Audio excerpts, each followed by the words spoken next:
The Red House Mystery by A.Milne. Chapter 2.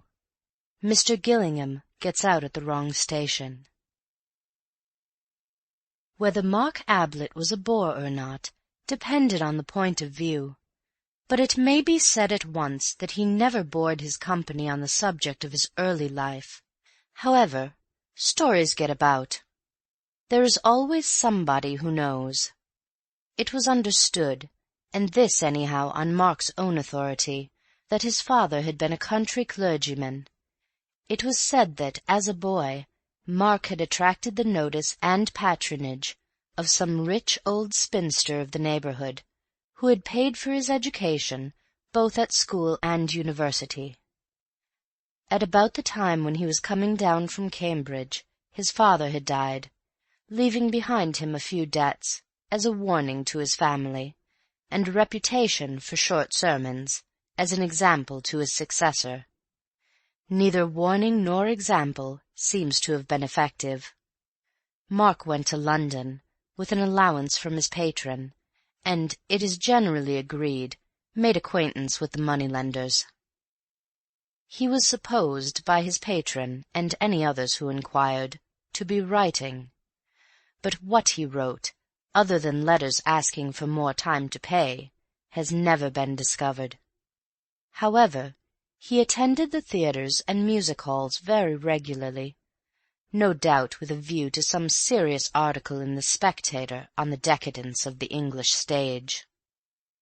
Fortunately, from Mark's point of view, his patron died during his 3rd year in London, and left him all the money he wanted. From that moment his life loses its legendary character, and becomes more a matter of history.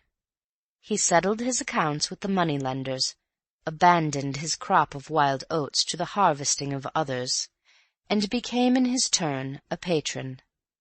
He patronized the arts. It was not only usurers who discovered that Mark Ablett no longer wrote for money. Editors were now offered free contributions as well as free lunches. Publishers were given agreements for an occasional slender volume, in which the author paid all expenses and waived all royalties.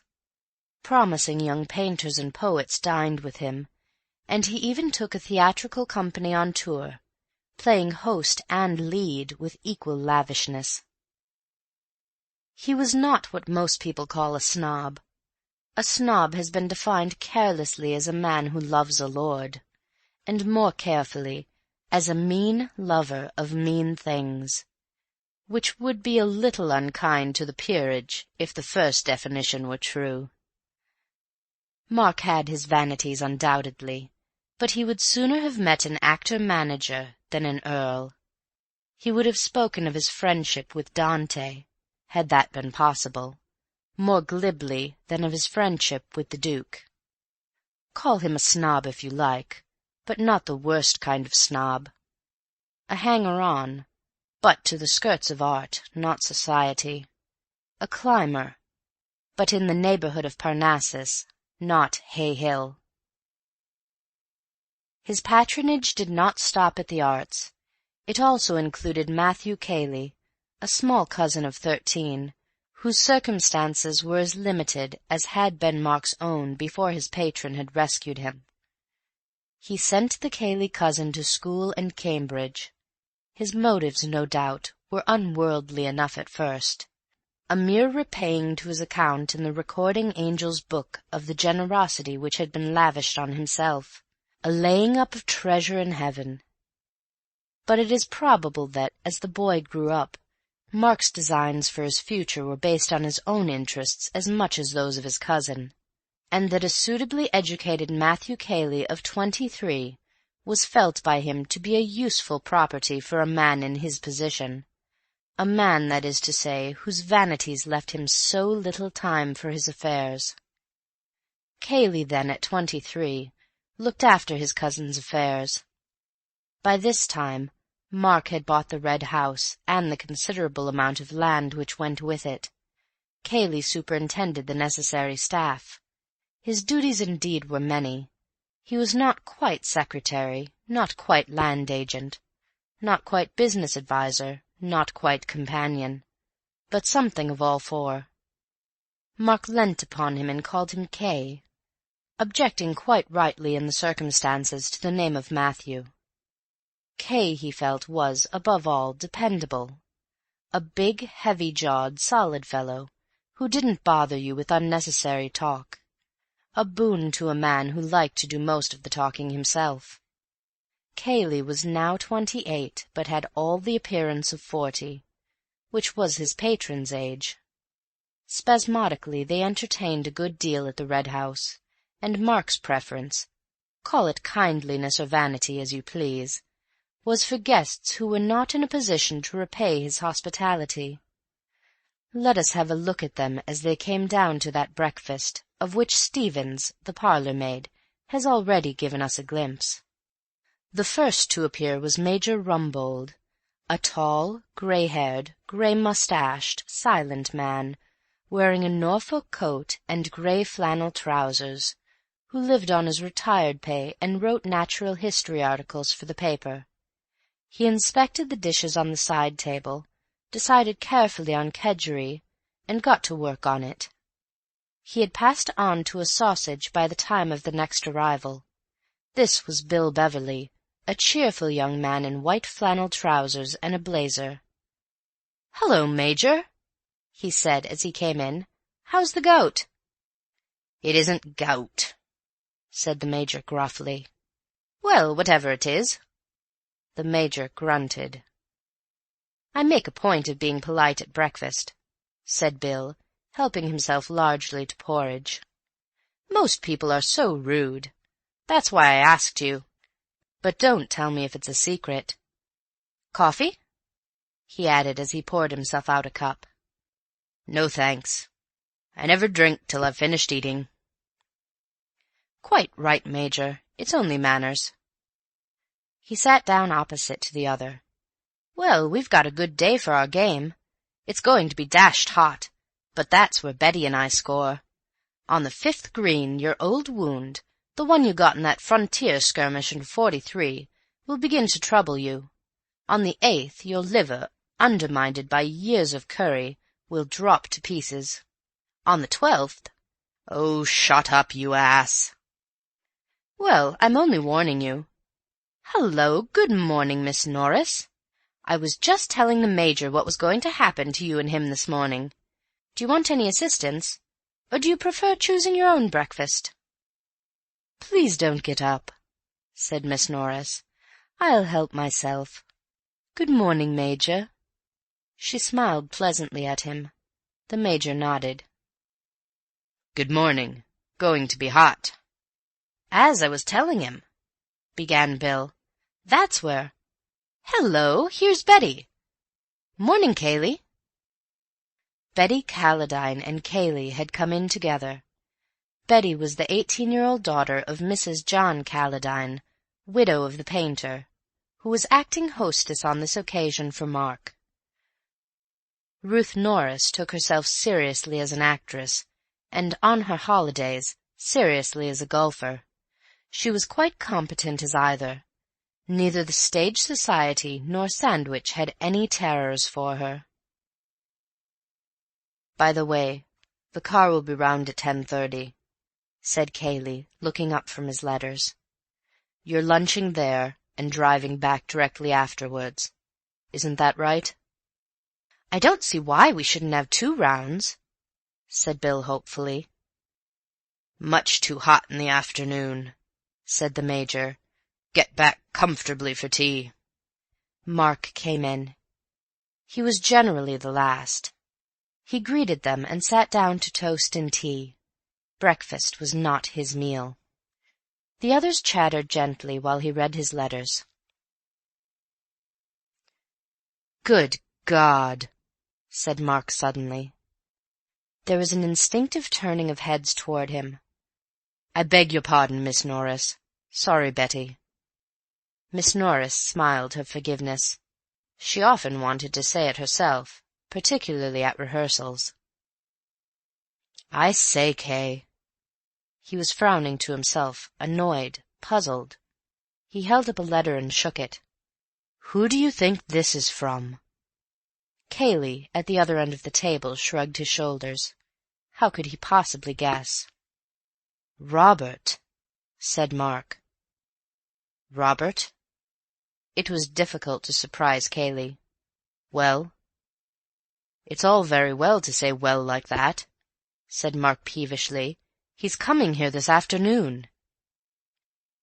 "I thought he was in Australia or somewhere." "Of course, so did I." He looked across at Rumbold. "Got any brothers, Major?" "No." "Well, take my advice and don't have any." "Not likely to now," said the Major. Bill laughed. Miss Norris said politely, "But you haven't any brothers, Mr. Ablett." "One," said Mark grimly. "If you're back in time, you'll see him this afternoon. He'll probably ask you to lend him £5. Don't." Everybody felt a little uncomfortable. "I've got a brother," said Bill helpfully, "but I always borrow from him." "Like Robert," said Mark. "When was he last in England?" asked Cayley. "About 15 years ago, wasn't it? You'd have been a boy, of course." "Yes, I remember seeing him once about then, but I didn't know if he'd been back since." "No, not to my knowledge." Mark, still obviously upset, returned to his letter. "Personally," said Bill, "I think relations are a great mistake." "All the same," said Betty a little daringly, "it must be rather fun having a skeleton in the cupboard." Mark looked up frowning. "If you think it's fun, I'll hand him over to you, Betty.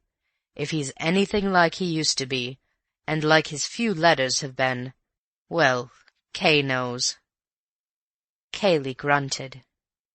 "All I knew was that one didn't ask questions about him."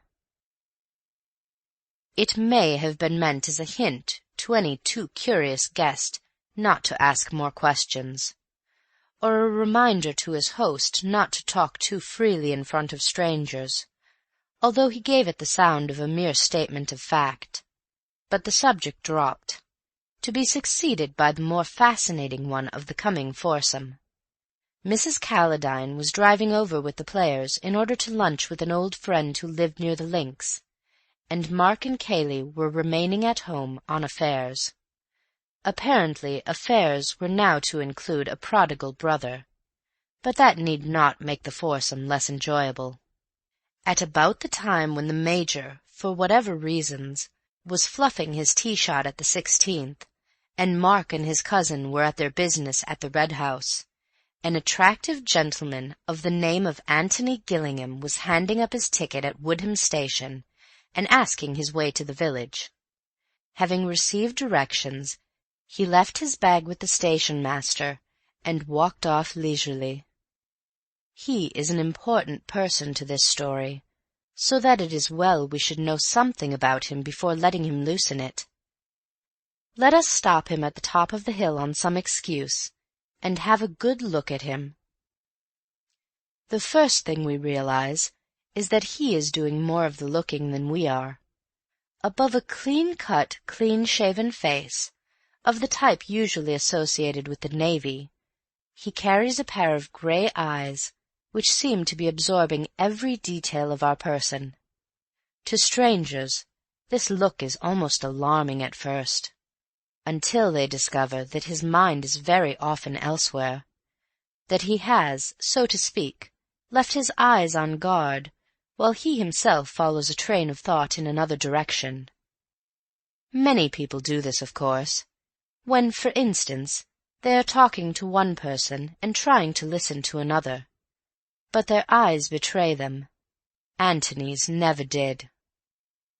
He had seen a good deal of the world with those eyes, though never as a sailor. When at the age of 21 he came into his mother's money, £400 a year, old Gillingham looked up from the Stock Breeders' Gazette to ask what he was going to do. "See the world," said Antony. Well, send me a line from America or wherever you get to." "Right," said Antony. Old Gillingham returned to his paper. Antony was a younger son, and, on the whole, not so interesting to his father as the cadets of certain other families. Champion Burkitt's, for instance. But then, Champion Burkitt was the best Hereford bull he had ever bred. Antony, however, had no intention of going further away than London. His idea of seeing the world was to see, not countries, but people, and to see them from as many angles as possible. There are all sorts in London if you know how to look at them, so Antony looked at them from various strange corners, from the viewpoint of the valet, the newspaper reporter, the waiter, the shop assistant. With the independence of £400 a year behind him, he enjoyed it immensely. He never stayed long in one job, and generally closed his connection with it by telling his employer, contrary to all etiquette as understood between master and servant, exactly what he thought of him. He had no difficulty in finding a new profession. Instead of experience and testimonials, he offered his personality and a sporting bet. He would take no wages the first month, and if he satisfied his employer, double wages the second. He always got his double wages. He was now 30. He had come to Waldheim for a holiday because he liked the look of the station. His ticket entitled him to travel further, but he had always intended to please himself in the matter. Waldheim attracted him, and he had a suitcase in the carriage with him and money in his pocket. Why not get out? The landlady of the George was only too glad to put him up, and promised that her husband would drive over that afternoon for his luggage.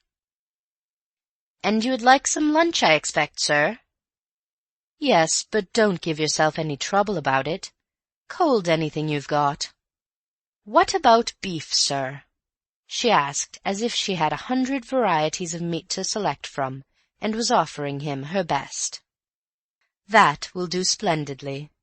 And a pint of beer." While he was finishing his lunch, the landlord came in to ask about the luggage. Antony ordered another pint, and soon had him talking. "It must be rather fun to keep a country inn," he said, thinking that it was about time he started another profession. "I don't know about fun, sir. It gives us a living and a bit over." "You ought to take a holiday," said Antony, looking at him thoughtfully. "Funny thing you're saying that," said the landlord with a smile. "Another gentleman over from the Red House was saying that only yesterday. He offered to take my place and all." He laughed rumblingly.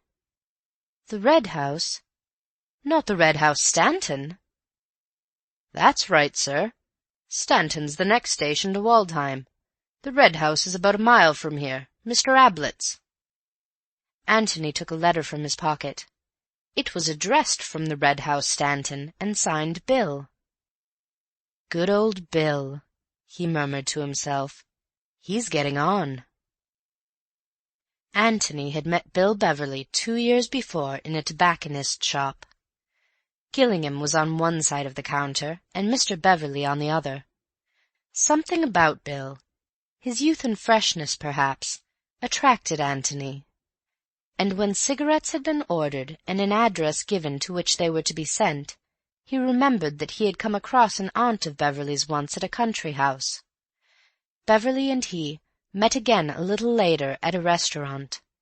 Both of them were in evening dress, but they did different things with their napkins, and Antony was the more polite of the two. However, he still liked Bill, so on one of his holidays when he was unemployed, he arranged an introduction through a mutual friend. Beverley was a little inclined to be shocked when he was reminded of their previous meetings, but his uncomfortable feelings soon wore off, and he and Antony quickly became intimate. But Bill generally addressed him as "dear madman" when he happened to write. Antony decided to stroll over to the Red House after lunch and call upon his friend. Having inspected his bedroom, which was not quite the lavender-smelling country inn bedroom of fiction, but sufficiently clean and comfortable, he set out over the fields. As he came down the drive and approached the old red-brick front of the house, there was a lazy murmur of bees in the flower borders, a gentle cooing of pigeons in the tops of the elms, and from the distant lawns the whir of a mowing machine, that most restful of all country sounds. And in the hall a man was banging at a locked door and shouting, "Open the door, I say! Open the door!" "Hullo!" said Antony in amazement. End of chapter 2.